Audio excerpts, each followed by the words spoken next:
This week on Hollywood Breaks, we discuss the boomer elite that are running the Hollywood studios that are no longer being honest about what the industry is really suffering with. The delusional press releases that they have that say everything's okay, and covering up the reality that the creative process is really in a tailspin. The only big moves a studio is really doing right now is a merger or releasing 1,000 pieces of content over a weekend. And that is not what the creative process is about. The creative process is being throttled through a cold cultural revolution that is worried and navigating censorship needs or honestly just the internal politics of a studio afraid to release anything big. So this week, Keith and I are trying to be honest. We want to talk about that, and we hope you appreciate this episode. So I was cleaning out a piece of my garage over the weekend. Ooh, and exciting. I pulled out what was like a hidden bin in the garage, and I opened it up and it was just a bunch of videotapes. And I had this weird moment of like, do I Throw them away? do I keep these? Because I don't even have a player to play them on. And who knows if they're going to ever be visible, or do I just ditch them? Like it's over, right? That part of Hollywood is over. But I just feel like that. I almost think like, are movie theaters going to be VHS tapes someday? Where it's going to be like, well, we used to, go into... Back in my day. Well, in my day, we used to go outside and play. And I feel like, we talk about the delusion that of what's happening in the industry. Do people actually, are they reading the tea leaves? The press, in press, they're saying, no, it's fine. Everything's great. We're going to movie theaters, popcorn, hurrah. But I don't know. I'm just kind of, something's different. That's well, it's interesting that you bring up the whole delusion thing, because I kind of had this thought this week on a couple things that I read that were a little infuriating. There's David Zaslav gave this interview, I guess. I don't know, it was at one of these media conferences they have. They have millions of them, a year. And he was saying as soon as it closes, I'm moving to the Warner Brothers lot because I want to be where the content is made. Okay, first off, David, most of the movie content isn't made on the lot. Just so you know, most of it's shot off the lot. Maybe a little bit of the post is done there, but so you might want to understand a little bit about the process, how the game works, how the game works before you start, and talking. Really, it's all being done in Canada, to be honest. Yeah, Canada, Georgia, anywhere but LA, basically. And then he said, the thing that really got me was he's like, well, we're going to lean into the motion picture business because that's where everybody wants to be. And everybody, that's where the stars are made. Nobody wants to be on a show that's going to end up on the streamer. And I'm like, is this guy for real? Like, first of all, you're not Jack Warner, and this isn't the 1940s. Right. Like, we just had a talk 3 weeks ago about how the movie star is dead. And here's the soon-to-be CEO of Warner Brothers Discovery saying, oh, we're going to make movie stars again. It's like, really? I mean, come on, man. And then to go off on, putting shows on a streamer when you've got an Oscar winner in Kate Winslet who just crushed it in Mayor of Easttown on HBO Max. On their own. And I'm like, dude, you may want to dive in and see how successful that show was. That's an Oscar winner. And oh, by the way, let's not talk about like Succession, also on HBO, which is crushing it. But let's imagine he's not like just foolishly saying something. Let's just say like that's, he's running for office. He has to say what people want him to say. Maybe he's really campaigning to the movie star saying, hey, we're not ditching movies, because that's the mess he's getting himself into. And he has to position himself into that position. Honestly, I don't know if it's just you've got, that to me is sort of the mindset of the 1990s, early 90s, when it was like, I'm a movie star. All right. I don't do TV. I don't do TV. I remember. I'm only in movies, and if I do a commercial, I'm going to a foreign country so nobody in the US sees it. Right. TV is where movie stars went to die. That all changed with HBO. Totally. As soon as they started as soon as Richard Pipler, I think is his name, started creating all that awesome drama and the writing, and then FX came along, Landgraf and his group came along, those days were over. Like, it was like, wow, there is some really great, and even Netflix with House of Cards, the writing was phenomenal. It was just, the lines were blurred then, and it wasn't necessarily about being a movie star. It became more about just being in great stories and how much fun they are. And, it's cool to be in a show that is 13 hours versus 2.5 on a movie theater. Now, are there people out there, and to be fair to him, I'm sure, because Brian Lord gave an interview where he basically said, it was in the LA Times, I think last week, we might've talked about it last week. And he said, somebody asked him, do you think Warner Brothers is enough to sort of repair their relationship with talent? And he said, no. So maybe this was Zaslav's way of saying, we are committed to movies. Right. I'm going to be there. I'm going to make sure. And that's all well and good. Like a political campaign. You just make political promises. Yeah, I mean, he hasn't taken office yet, and he has to kind of. Maybe you're absolutely right. Maybe he's running for office, but he's already got the job. And but like the reason he got the job or the agenda, if you're changing the opticals of your studio, you say, hey, where the conversation we couldn't get out of with the last person was that there was this issue with the creatives to come in with a different agenda. And so he's I would maybe agree. Okay. That's one way to look at it, but I still think that the second half of the comment was a little, I mean, you just had a huge hit with Maher of Easttown. Yes. That's an Oscar-winning actress, Kate Winslet, who's a great actress. And it's kind of pooping on her, just saying like, yeah, well, who wants to do that? It's like, yeah. I mean, let's be honest, his background is in reality TV. That's it. Someone should come out and say what nobody wants to do is work for a guy that used to run reality TV. Well, I mean, listen, Discovery is a lot of reality TV. IFC, it's all reality TV, and a lot of it is not that great. But that's the bulwark of what he's built there. And again, the movie industry and creative is the original content is a different beast. So I'm a little. Listen, I'll give him the benefit of the doubt. Maybe you're right. Maybe this was sort of a play to say, I'm in this, I believe, but why not just say that? Like, I believe in the theatrical business. Why pop off and say, nobody wants to go to a streamer? Like everybody, and then the whole thing about movie stars. Well, then he did. I mean, honestly, there's a reality. The second part of the comment is what concerns me most. This thought of like streamers are lower than, instead of realizing he's going to lose that argument too. Yeah. Right. That's like my VHS question of like, are you really not recognizing the tide has changed?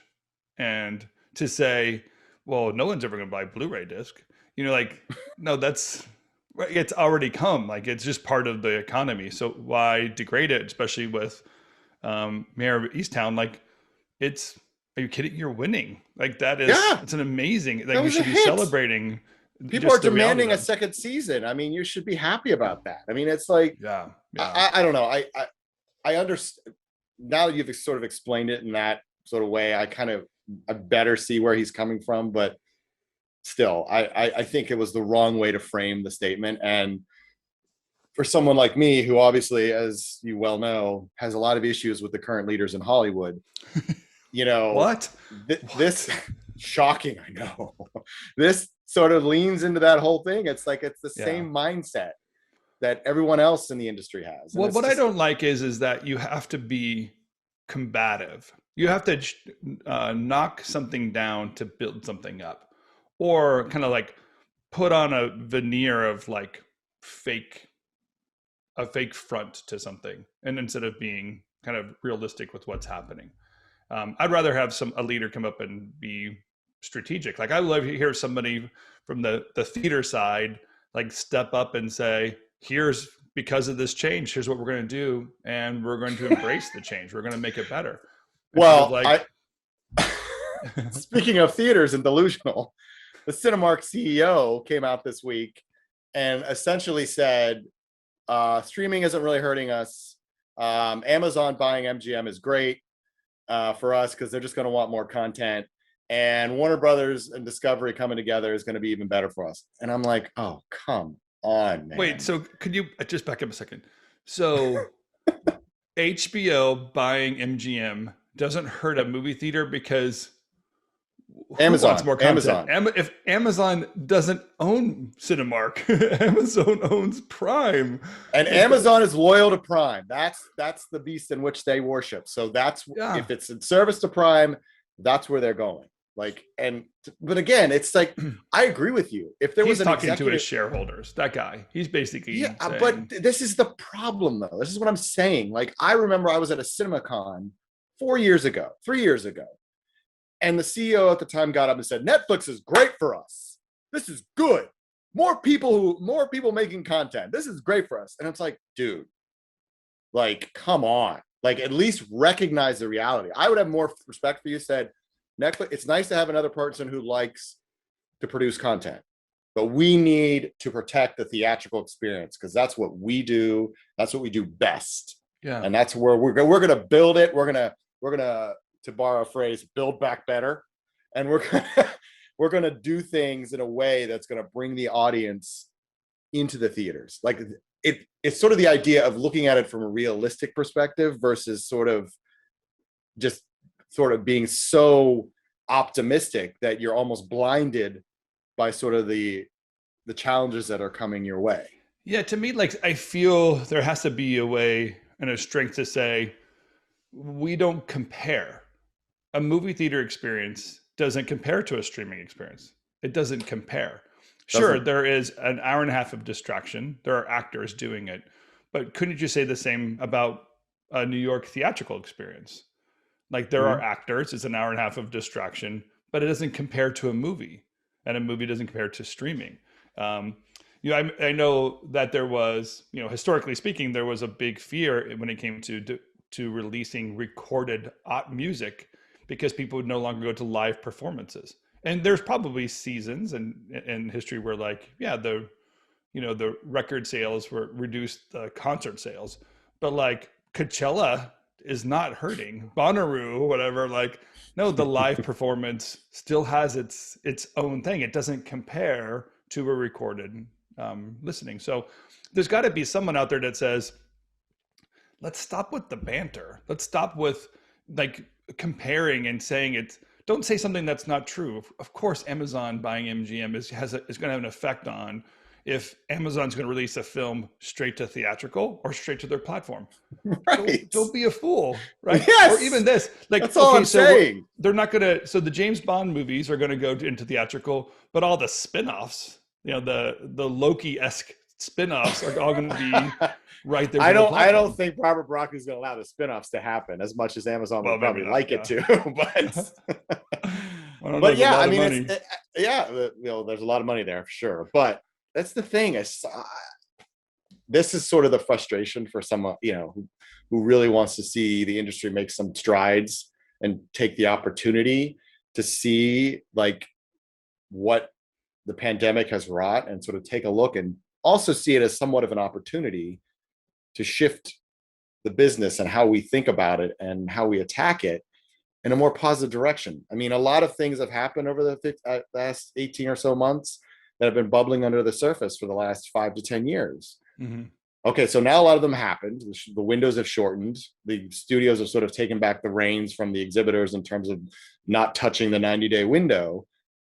So let's embrace that, but at the same time, let's look at ways and be honest about the challenges that lie ahead. It's just, I mean, that's the problem. There seems to be a bit of a delusion there in terms of, use the word that sort of started off. Like, how's it going with Vision Craft Brew? Like, do you get into these conversations?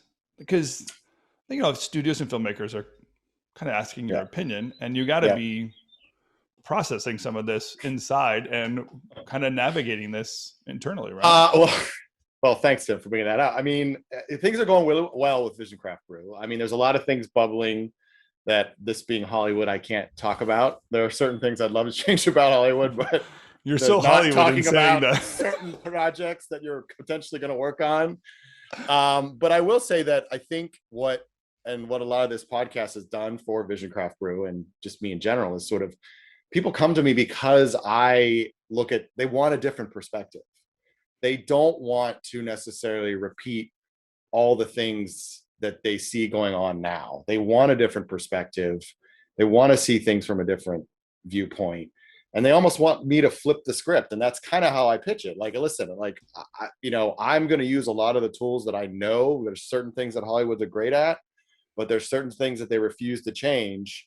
And that's where I come in to sort of help guide my clients down the road that sort of helps them in a different direction necessarily than they would have gone if they had just, listened and done what everybody else in Hollywood is doing right now. But I'm going to guess like you're butting heads with some of these ideas with the conversations you're having. Yeah, I mean, there's a lot of conversations. I mean, I've said this. I don't know if I've ever said on this podcast, but I've said it before. There's a lot of institutionalized thinking in Hollywood. It's because this is how it's always been done, and people just get set in that mindset. And I think a lot of the producers and screenwriters who call me and say, listen, I listened to your podcast, it's great, but I have a question about this. And, I'm honest with them. I'm like, listen, you can go that route, but you're not guaranteed success in this current environment. I mean, I'll give you an example. I mean, I had a client who called me and they were asking me about tracking and just sort of like, well, here's, what tracking, and, I'm really curious about where, the data set's pointing, going to point in the future. And I'm like, listen, I'll give you a perfect example. Tracking is unreliable. It is not a reliable, it's an okay point to sort of look at maybe where the audience is going to look, but look at In the Heights. That was tracking almost 30 million, I think. It ended up at 11 million. It's just not a worthwhile way to look at the data. And then I also, push back a lot on testing. Like, I embrace what Thomas, who we had on not too long ago, said, you use it as a guide, not as the stamp of approval. Right. And there are a lot of people that I have conversations, they'll come to me and they say like, well, when I worked on this movie and we screened it, it scored this. And I'm like, well, yeah, well, that's also a subset in LA who are all people who actually probably work in the business. And that's not necessarily going to be an honest subset. You got to go with what you've got and go with what you believe in. Yeah, I feel and that's sort of a refreshing take for a lot of people, because they're like, I've been so trained to just do what the data tells me to do. And I'm like, that's great, but you're creative. You're paid for a reason to come up with cool ideas and tell the story the way you want to tell it. And the other thing I tell them is like, and I borrow somewhat from you on this regard, is like, think about your audience. Really study what your audience may want and feel and think about that when you're developing your project. Don't just think about, this is what I want to, like, think about what the audience wants. That's what I was going to say about tracking. Like, I find that tracking is so, if you have no strong argument, use tracking as the argument. Yeah. But if you know who your audience is, you would recognize why, of course, it's not going to track. I'm not trying to do what tracking is measuring. Yeah. It's maybe even a benefit that it's not going to hit this general thing. I have a very specific audience or a specific message to get out there. And the power of media, especially when it comes to film, is you can captivate an audience for a period of time, a longer period of time than any other medium, and then walk them through a story arc where there's transformation and people can walk out of a theater changed. Where do you measure that on a questionnaire? On a script. I mean, like, we change your life. I don't know. I haven't lived my life yet. I just watched it 5 minutes ago. I can't get to the other side. I mean, I say there's a value to data, but it can't be your end all be all. I mean, I also say, listen, theaters, the small independents are desperate for content. Desperate. I mean, I've had conversations where, I have clients are like, yeah, I've got theaters calling me all the time, just wanting the film because they just want something to show. And now, like, this is the opportunity to really sort of push that, boundary a little bit and not just be restricted by the walls that have been erected by the studio system. And again, one of my big passions and what I really want to do with Vision Craft Brew is pull the nexus of the entertainment mecca and complex, if you will, away from New York and LA, and sort of broaden it out to the rest of the country. We have a lot of talent in this country and in the world. And why does it all have to filter through a bunch of guys whose daddies played golf with the chairman of a studio? Yeah, sure. So I just want to break all that down. And a lot of the conversations I'm having, and that's why a lot of people come to me, is because I'm all about breaking down those walls. And I'm going to tell them, listen, you can use that data as a point, but I'm going to tell you right now that once that movie's released, it's probably not going to be the movie that you wanted it to be. So yeah, the reason I asked that question is I just, we're talking about what it takes to kind of get through. And like I don't know, I just call it the veneer again, like this thin veneer of trying to put on a face, playing politics to the shareholders. Maybe that's what the Cinemark guy was doing, or Mhm. Zaslav playing, the game with the creative so that he doesn't lose a whole bunch of contracts that he wanted to make content with. So that Yeah. just like, it's just, verbal, you know, diarrhea in a way, like just like get something out there to say something because the world needs you to say something. I don't know. Like it's Right. almost goofy, as if we can't read through it. Um, and then to be sitting in the room with some of these people that I don't know, you're talking to these guys directly, but be sitting in the room and having that same opinion and going up against traditional Hollywood makers and distributors. That's you have to still wonder, like, is anybody recognizing it? Are we all just repeating the same mantra from years and years and years? And what's the new opportunity? Because I love the opportunities that are coming. I mean, honestly, Maverick's not being released. This is a great time to get your film in the theater and not compete against Maverick. Maverick, Why are you exactly. holding back anything? Right. Just like, Yes. I mean, I had a wonderful talk with the Greater Philadelphia Film Office. They sponsored me for a webinar about marketing yourself in modern media. And there was a lot of local directors and whatnot. And I was like, listen, there are small theaters. I gave the example of Bryn Mawr Film Institute. There's another one in Phoenixville where they shot The Blob, or the Colonial Theater, I believe is the name of it. And they're just indie theaters. It's like, go to them. Say, I've got a film for you. You can run it. You don't have to pay me. You can pay me like $100 rental fee, and I'll let you show it if I can bring my friends, and they'll pay. Your movie is premiering in a theater. Like that's right. That's what you want. I mean, listen, I know everyone dreams about the big thing, but like that, I mean, that's where this is going to all start to shift. And, I'm encouraging people to take advantage of the fact that, as you said, Maverick's not coming out till November. And take advantage of that. Take advantage of this rate, you could win an Oscar because there wasn't. You never know. You never know. Someone poop it in a bucket and you can win your theater. Sitting in your theater and be like, oh my God, we got to release this wide. Like, and I'm like, that's where the opportunities are. And I think so many. I mean, I'll give one more quick example from my talk last night because it was so endemic of sort of the mindset. A woman asked me the question. She's like, so how do I start calling all these agents and studio execs in LA to sort of look at our scripts? And I was like, okay, first off, don't do that. Like, it's not going to happen. Like, go to Penn or go to Drexel and find a student director who wants to shoot a short film. And shoot your movie. Shoot it like a 10-minute clip of it or something. Mm-hmm. And then just get it in theaters. Take it to one of these indie theaters. Take it to the Philadelphia Film Festival. Like, do something that is not letting everybody in LA determine what we see and what gets out there. Yeah. Because that's the mindset that has to break. And I think it is breaking. I really do. But it's going to be a slow roll. But that is still a lot of the mindset out there. Is like, oh, I got to get an agent in LA because that's the only way I'm going to make it. And it's like that the pandemic has broken that completely. So yeah, don't try to repeat the past. Like, don't break out the VHS tapes thinking that, or don't release it on VHS. Please, like, don't do it. Everyone's still trying to replay their DVDs. And I'm like, I mean, come on, guys. Like, let's open our minds a little bit here. There's a lot of opportunity out there.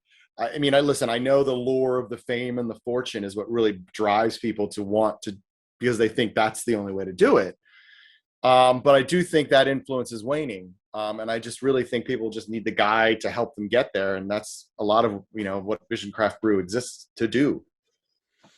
Anyway. You were talking about the Peter Bart article. Oh, yes. And, it's hanging over my head a little bit because there's just some other things we're not saying in Hollywood either. Maybe you should give a backstory, but there's just something about the playing the game and trying to play the game right instead of trying to be honest with each other when it comes to making something or telling the stories that need to be told. And I wonder if we're creating a totally different filter. Like, if we're creating a filter that only could be seen on content, I mean, on a online media content dump, like let me start over. Like the decision makers are thinking like, oh, good, we can get this on our OTT platform, kind of a junk. Mm-hmm. Like that's a bad filter when it comes to real life stories or transformational stories. Even just that LinkedIn conversation we're having with Paramount Plus and the thousand content. You know what I mean? Like, how's anyone going to ever see anything and Yeah. navigating that? And I feel like theaters used to, for better or worse, have a curated filter of what was theater worthy. So I Mm-hmm. didn't have to navigate 1,000+ movies on Paramount Plus. Paramount released a few movies through the theater and I could watch them. Mm-hmm. And now almost like the conversations are all just trying to play to some general vague audience and nobody is saying anything anymore. And that's Right. the Peter Bart. Well, Peter Bart, yeah, that. the article, it came out, I believe, yesterday, and it was on Deadline Hollywood. It's not the greatest article. I mean, kind of, it's all over the place. It tries to tackle a varied of many issues, like the amount of money that some CEOs are making, and it's just kind of all over the place. And then the genesis of it was basically the Wall Street Journal reported earlier in the week that a lot of people are quitting their jobs. Like quitting is at the highest rate it's been since like 2006.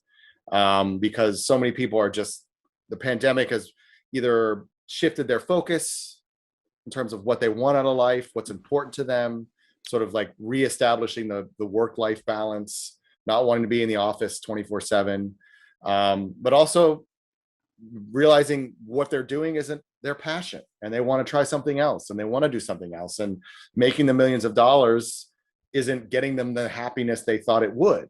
Right. And so there's a lot of that shift. And the article started out interesting enough because he's saying like a lot of executives are quitting because they're like, I can't handle the pressure. And there's also this idea that I'm afraid to have an honest conversation with anyone because I'm worried that I say the wrong thing to the wrong person and my career's over.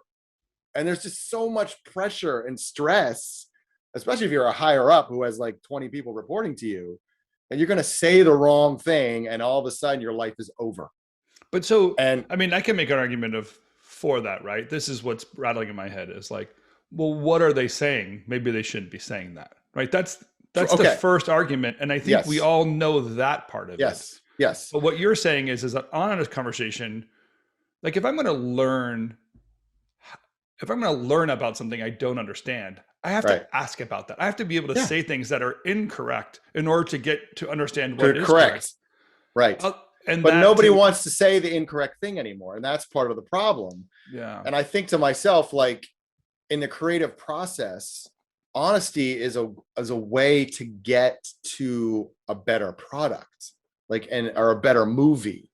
And I don't know if those conversations are happening as much as they used to, because everyone's so like, oh my God, if I say the wrong thing, the Twitter mob's going to come for me and I'm going to be dragged out to the metaphorical square and guillotined. It's like, and I think that is very concerning. And I think a large part of that goes back to the idea of that everything is just so concentrated in a bubble. And because it's so concentrated in that bubble, it's hard to break out of it. And I think that in and of itself is where we're really kind of running into this problem. And we may start to see it. We may already start seeing it because we're seeing all these movies being made that are just based on old IP. They're starting to dive into the 80s and remake 80s movies. And it's like, there doesn't seem to be any originality. And I'm wondering if that's just because everyone's just afraid to say what they really think. There are some people that came out and said, listen, In the Heights was good, but was it as great as everybody thought it was? Well, I mean, I haven't seen it, so I can't judge it. But there were some people who said it wasn't that great, but all the critics are like, oh my God, it's amazing, because they were afraid to say, meh. It's sort of like, those kind of cultural conversations are sort of being stymied. And listen, I'll be the first to say that a lot of things are happening in Hollywood that have needed to happen. It's great to have diversity, diverse voices behind the camera. The bullying and the big a-holes that sort of were dominant in the industry in the 80s are basically, stymied. I have no issue with that. Yeah. I'm happy about all of that. But have we gone too far in one direction to correct some of the errors of the past, and sort of started to stifle a real conversation? Because if people, like even the executives he was quoting, they were anonymous because they didn't want to be quoted, because they were worried their careers would be over. I mean, that says it all right there. Like, I'm afraid I can't have a conversation with somebody that's honest because I'm afraid I'm going to say the wrong thing. That's bad, to me, especially like, when it comes to developing stories. That can be a sort of like a vice on really sort of telling compelling stories. Yeah, well, I guess even in my mind right now, I'm thinking like, could I say something to get myself in trouble? Like that's, it's almost ridiculous as we're talking about something that we're saying what we want is a clear voice, an understanding voice. But I don't want anyone to have a sense that, if you are asking questions or you're pursuing some sort of new knowledge, that you're going to get it all right to begin with. Yeah. And that's probably part of this cultural, cold cultural revolution we're going through, is that the ability to express yourself in any, I don't know, true way, honest way, has this need to navigate and hold things back. I mean, if all I'm going to do is have an interview with somebody and only just try to say all the right stuff, how did I say anything at all? Because pretty much I could have just given you a piece of paper questionnaire and you could have just filled it in without me even having a conversation with you. That's not the genuine nature of how humans work, especially in the creative environment. I think that we have a lot of pent up anger that we need to understand, and we might be overcorrecting, but there's got to honestly be people out there saying real stuff. I watched the Ben Shapiro interview with Bill Maher. That's it. Bill Maher, Ben Shapiro interview. And I don't know how old it was. It's part of a pretty old because it was before Trump was impeached. I think it was first time. Yeah. But the very beginning of it was an honest, like, we clearly are not the same people. But what we want to have is an honest conversation with each other. Exactly. And neither one of us is going to be offended in that process. Is something of like, that's what's missing, is that can we have an honest conversation where you aren't offended, where you're not triggered in that whole conversation to find out what's wrong, and then just, honestly, then hold back and try to get the mob on your side. So well, it's interesting you brought up, or whatever you brought up Bill Maher, and he's really been on the forefront of a lot of this. I give him props. Like, he and I don't agree on a lot, but I will say this: I agree with him 100% on this. And he's been very much about sort of anti-cancel culture and how it's kind of gone off the rails. And this past Friday, he talked a lot about progressive phobia, this idea that we have made no progress in this country since 1776. Like, everything is just as bad as it was then, and we're never going to make progress. So we have to tear everything down. He's like, that's BS. We've made a lot of progress. Do we have more to make? Absolutely. We're always going to, have to improve, but that doesn't mean that there hasn't been progress. And sort of like starting these conversations where it's like, as from a point of view, is like, things have never been worse. It's just, it defeats the purpose. And, the fact that Peggy Noonan in her column today pointed out, he didn't get a lot of pushback from that. Like, normally if someone says something like that, it's like, wah! Like, Twitter's all over him, but he didn't get that much pushback. And that leads me to believe that a lot of people agree with him and say that, you know what, a lot of important change has happened, but maybe we're taking this is going a little bit off. It's gone off the rails. Sure. And we can't talk to each other anymore. And with the minute we can't have honest conversations with each other and really learn from each other, that's when we're in deep, deep, deep shit. Yeah. And that's what to kind of wrap it up, I think where my mind was going with those questions is that the entertainment industry has always been an opportunity to have a voice and start the conversation. There are some times where now I want to think that the people wanted to start and finish the conversation, or honestly just keep on banging the same drum at the end of the conversation and never have the dialogue to begin with. But the opportunities to share a different perspective, create light in a different lifestyle, understand the historical moments that you might not have got a perspective on before. It's amazing. It's amazing when the camera's pointed on a certain spotlight of people, how much deeper you can understand and get into someone else's thinking. That while it was happening in your lifetime, you wouldn't have understood that or been part of it or gained that perspective. And if we hold that back to any degree to push out another 1,000 pieces of content on some OTT platform, that's mostly just children's programming for adults. Really, the prolonged adolescence of our culture is just going to go into in perpetuity. Like there's going to be no one that says up that can have a true dialogue and understand what it's like to be an original thinker, original processor, and evolve the conversation any further. That's very scary, especially in Hollywood. There's so much opportunity.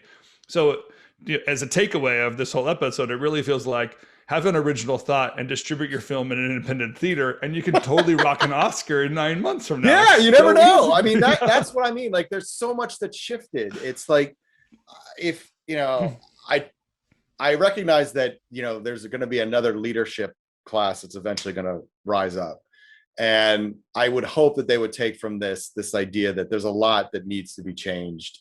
And the way it's being done is not the end all be all. And we really need to look for new ways to do it. And, we need to, Spielberg's in his 70s, Scorsese's in his 70s, Cruise is getting older, Will Smith. We need to start, Tom Hanks, come on, like, let's start finding new talent, new stories to tell. Let's quit going back to the same well. And eventually Marvel's going to run out of comic book characters. I mean, we're going to have to reinvent the wheel at some point. And I like how you couldn't tell me Tom Cruise's age. We just don't even know what his age is. We don't know. Like, we Cruise, don't even know what it is. He's older. He's got so many theatins in him. He doesn't really know how old he is. he's halfway through his 1,000 years. He's almost at the top of the Quest Bridge or whatever it's called. I don't know. I can't remember. All right, before we go too far down that path and really piss off the Scientologists on the planet, tell us what's coming up. Who's coming up and being a guest in the future for us?